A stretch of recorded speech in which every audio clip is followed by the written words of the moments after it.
You ever have one of those moments, you know exactly what you want to say, the idea is perfect in your head, but the English words just won't come out? Yeah, we've all been there. Well, in this explainer, we're going to build you a toolkit to smash right through that wall. What if you had a few key phrases that were like a secret weapon in those moments? Well, that's what we're doing today. By the end of this, you're going to have a conversational toolkit that will make you feel confident, in control, and ready for pretty much anything. All right, let's dive into section 1. I like to call this your conversation survival kit. These are the absolute must-have essentials you need to get by in any social situation, whether you're trying to make a new friend or just asking for directions. Okay, let's kick things off with a true classic. Nice to meet you. I mean, this is the go-to phrase that just never fails. It's so simple, but it is pure conversational gold. Think of it as your passport to a friendly chat, no matter where you are. But here's the thing. This little phrase is way more powerful than you think. See, it's not just about being polite. It's about sending a signal. It tells the other person, hey, I'm open, I'm friendly, and I'm actually happy to be talking to you. It just sets the perfect first impression every single time. Now this next one, this is the Swiss Army knife of English phrases. Seriously, it's just 2 little words, but they can do so many different jobs for you.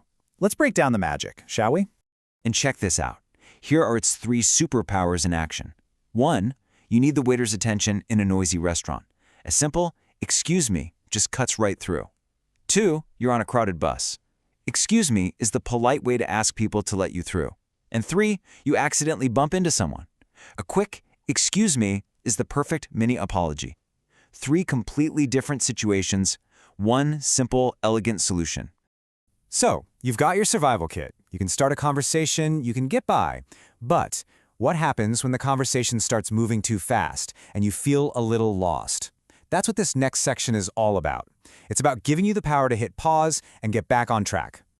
Now listen up, because this is important. I want you to completely forget the idea that it's a weakness to admit you don't understand something. It's not. It's a superpower. It's you taking charge of the conversation and saying, hey, what we're talking about is important, and I want to make sure I get it right. And here's a pro tip for you. Never just say, I don't understand, and stop. Always follow it up with a specific request. Something like, could you explain that in a different way? Or, could you give me an example? This shows you're not giving up. You're working with them to find a solution. You know that feeling, right? Someone's talking a mile a minute, and your brain is just scrambling to keep up. Well, this phrase is your lifeline. It's a really polite, really direct way to say, hey, let's just slow this train down a little bit so we can stay on the same page. And remember this, communication is a dance. It takes 2 people. So when you use this phrase, you're not just asking for help. You're actually helping the other person become a better communicator for you. You're working together to make the conversation a success. Okay, so you've got the basics of clarification down. Now it's time to level up. This next phrase isn't just about understanding the words, it's about going deeper. It's for those moments when you want to peel back the layers of an idea and really get what it's all about. Just imagine you're in a meeting. Someone throws out a new idea. Instead of just nodding, you could say, that's a really interesting concept. Could you explain in a bit more detail how that would actually work? You see the difference? You've just gone from being a passive listener to an active, engaged member of the team. Okay, we'd handled the social stuff. Now, let's switch gears and step into the office. The rules of the game can be a little bit different here, a little more formal. And these next few phrases are going to help you sound polished, professional, and confident. So, what's the deal here? Why the difference? It really just comes down to tone. Can you help me? Is casual. It's friendly. Perfect for a coworker you know well. But I need your assistance is a bit more formal, a bit more respectful. It shows you value the other person's time and expertise, and that's a really subtle but powerful way to build professional relationships. Interrupting someone, it feels so awkward, doesn't it? We all hesitate. But, sometimes you just have to. This phrase is your golden ticket. It's a super polite and respectful way to say, hey, I have something important to add, but I also respect that you're speaking. So let's break down the art of the polite interruption into 3 simple steps. First, listen. Wait for a natural, tiny pause in the conversation. Don't just barge in. Second, use your magic phrase. May I interrupt for just a moment? And third, make your point quickly and clearly, and then pass the conversation right back to them. It's smooth, it's seamless, and it's not disruptive at all. Communication at work isn't just about tasks and deadlines. It's about building bridges with people. And honestly, One of the strongest bridges you can build is with genuine appreciation. This next phrase is an amazing tool for doing exactly that. Just think about it. The last time someone gave you a real, genuine compliment on your work, how did that make you feel? Probably pretty great, right?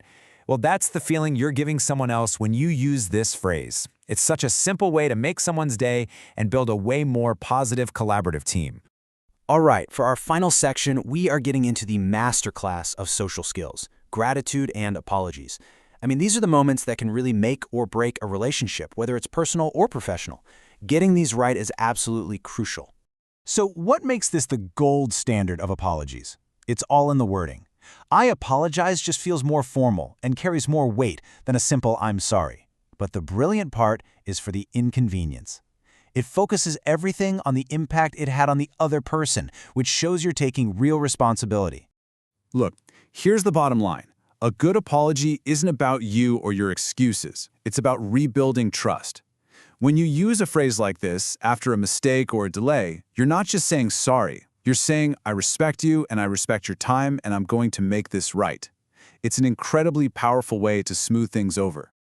So as we wrap things up here, I just want you to remember this one thing. These phrases aren't just collections of words.